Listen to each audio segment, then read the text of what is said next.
Hey everyone, finally done after a long 5 days of filming. Me and my mate Victor, we've been filming constantly every single part of Hong Kong. Holy shit, we have so many bags of camera equipment and it's just absolutely ridiculous. I'm literally in a place that is just fucking jammed with people. It's just jammed with people. Look around. Everywhere. One thing I've noticed about Hong Kong is that it is so overly populated. People here are fucking incredibly busy. Like, you walk down the street, people just do not have the time of day for you. They want to get to where they're going. They don't want to wait. I've noticed as well, a lot of people store a lot of tension in their bodies. Like, it's on their face. You just see the weariness of constantly needing to make money to survive. I can appreciate now how easy it is in Australia, because in Hong Kong you just don't have that opportunity. There's such a massive disparity in income equality. Like, when you go to the exchange center in Hong Kong, it's one of the biggest economic centers of the world, and there is just obscene wealth. Just people dressed in, very expensive suits. Like, you walk down, like, you're passing millionaires in the street. You just see they've got an expensive taste. Meanwhile, there's, Filipino migrants to Hong Kong who are cleaning up those very same offices for a couple of dollars a day. And it's just, I think it's severely unfair, but that's how it is in Hong Kong. There's also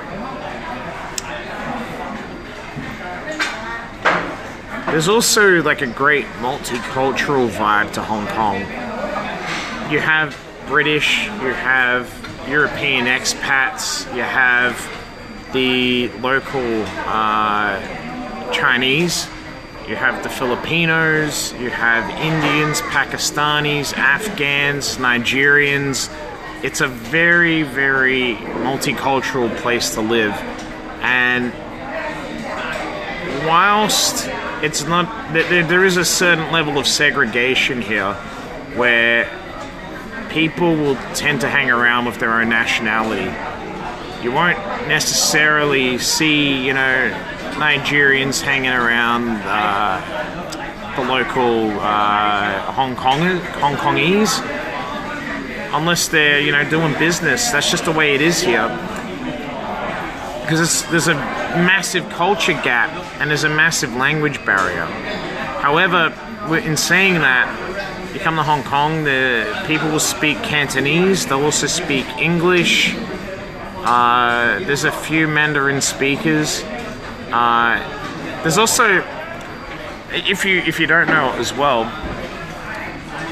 the Hong Kongese are massively patriotic about Hong Kong, and they don't like to be lumped in with Chinese people, in that the communist government doesn't actually fit in with the local Hong Kong culture, which is very modern, Western, capitalist.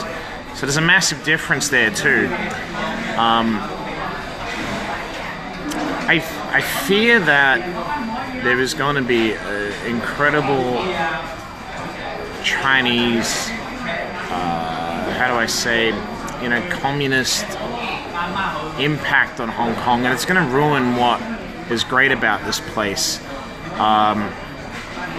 It's just utterly ridiculous how you could see like the communist presence in China and how it infiltrates. There's massive amounts of security cameras.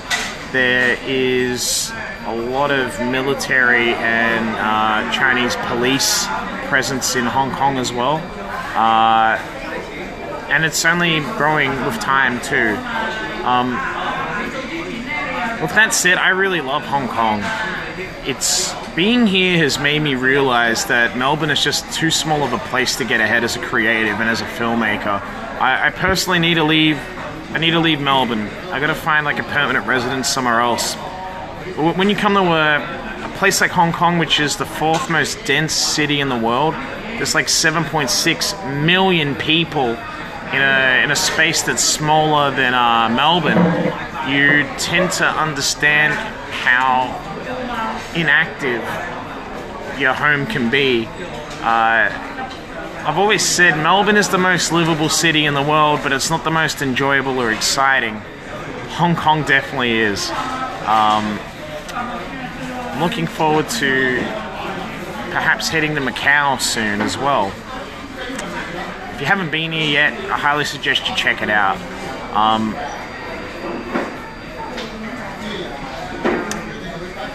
Yeah, running out of things to talk about. I will say, like, the purpose of the trip here was to make a short film about a comedian who comes to Hong Kong to perform a comedy special, except he runs out of jokes and the trip just turns to utter shit. And having to deal with that whilst also having to deal with the private struggles that he goes through too. I've learnt a lot by being here and making this film. I've really had the chance to exercise some demons out of myself. It's been so tough directing and acting by myself without having a scene partner or doing a massive amount of rehearsals, but